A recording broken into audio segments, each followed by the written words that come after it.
In 1 Peter 3:18 through 20, we find a strange account of Christ's spirit going to a prison and preaching to some disobedient spirits from Noah's time. Christianity.com claims that this is the most cited Bible passage for the account of Jesus descending to hell before his resurrection. In a thesis submitted in 2002 to Liberty University for a degree in Master of Arts by Jason M. Hauff, titled Interpretation of 1 Peter 3:18 through 22, we find that the exegesis of 1 Peter 3:18 through 22 is a seemingly endless labyrinth of closely knit problems that has puzzled and motivated many. All who have attempted to unravel its secrets have soon realized that it is a notoriously difficult passage to interpret. The conundrum of this passage has been pondered on by many scholars throughout the centuries. The famous church reformer Martin Luther said of the verses as follows: "A wonderful text is this, and a more obscure passage, perhaps, than any other in the Testament, so that I do not know for a certainty just what Peter means. I cannot understand, and I cannot explain it, and there has been no one who has explained it." The first line mentions that Christ suffered for sins, the just for the unjust, that he might bring us to God. Verse 19 is where the confusion begins, as it states, "By which also he went and preached unto the spirits in prison." The questions most have with the verses are: who are the spirits in prison? Where is the prison located? What did Christ actually proclaim? And when did this preaching take place? In the original Greek, the opening of verse 19, which is sometimes translated as "by which" or "in which," initially read Enochi, which is really close to Enoch in Greek. If we add a Greek chi to Enochi, "in which also," transforms into "in which also Enoch went to go preach to the imprisoned spirits." The context could be that Christ turned into a spirit after his death, and it was in this form by which also Enoch was able to go and preach to the imprisoned spirits.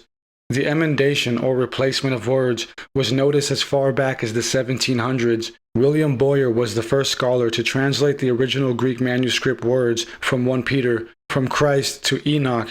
He must have had a deep understanding of scripture and translation, because the book of Enoch was not yet translated into English then.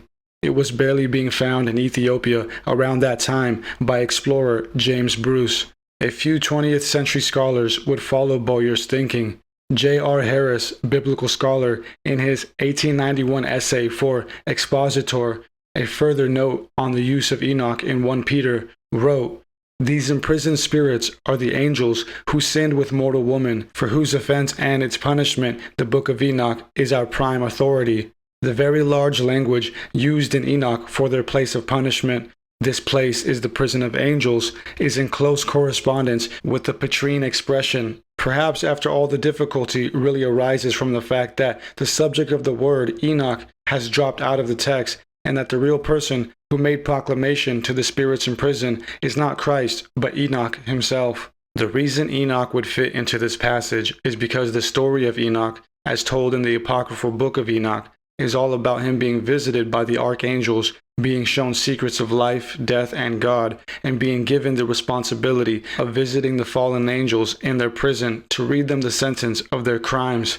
The fallen angels and Enoch are briefly mentioned in Genesis 6. In the Bible, we are told that the sons of God took the daughters of men and bore children unto them. Enoch, who was alive during this time in the Bible, is simply taken up with God, and we hear no more about him. The book of Enoch is the missing history in which the Bible alluded to with its brief mention of the fallen angels and Enoch. Enoch was the great-grandfather of Noah, the survivor of the great flood. In the book of Enoch, the prophet is warned of the flood and told to pass down knowledge to his descendants, thus his sons and grandson Noah. The great flood was to be issued as a means to wipe out the abomination of the mixing of the angels and mankind. Out of this sexual interaction were born what the Bible calls the Nephilim, sometimes translated as giants. As Sitchin points out in his work, Nephilim can also mean those who fell or descended. This is suitable, for in the book of Enoch, the rebel angels descended upon Mount Hermon, where they congregated and made a pact to see out their plans of kidnapping and mating with human women in unison. The book of Enoch is actually a compilation of manuscripts from different time periods and places. The manuscripts span from the 2nd century BC up to the 5th century CE and possibly later. Originally held as a respective piece of canon, the Book of Enoch later fell out of favor with the church for the very reason that it mentioned the angels as being corporeal and being able to mate with human. It wasn't always regarded as hypocrisy. In the 2nd century, Justin the Martyr, in his work titled Second Apology, he declares that the fallen angels subsequently subjugated the human race to themselves, and among men they engendered murders, wars, adulteries, all sorts of dissipation, and every species of sin. Athenagoras, 2nd century church father, in his Plea for the Christians, says, "These fallen angels fell into impure love of virgins, and were subjugated by the flesh. Of these lovers of virgins, therefore, were begotten those who are called giants." Important 3rd century theologian Lactantius said of the matter that God, in his foresight, sent angels for the protection and improvement of the human race. However, while the angels lived among men, that most deceitful ruler of earth, by his very association, gradually enticed them to vices and polluted them through sexual relations with women.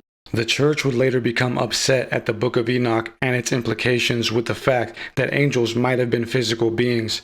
Jerome, the author of the Latin Vulgate, the version of the Bible that the Roman Church would adopt, wrote about the Book of Enoch, saying, "This book is quite explicit and is classified as apocryphal. The ancient exegetes have at various times referred to it, but we are citing it not as authoritative, but merely to bring it to your attention.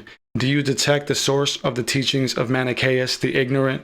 Jerome correlated the book with a well-known heretic of his time, Mani, stating that Mani's strange and wild ideas stemmed from the Book of Enoch. Augustine, another important early church father, wrote in his famous City of God that he could by no means believe that God's holy angels could at that time have so fallen. Let us omit then the fables of those scriptures which are called apocryphal. Slowly, the church did away with the Book of Enoch and the idea of the physical fallen angels altogether. The memory of the fallen angels disappeared as the imagery of angels transformed from physical human-like beings to etherical spirit bodies distant from us.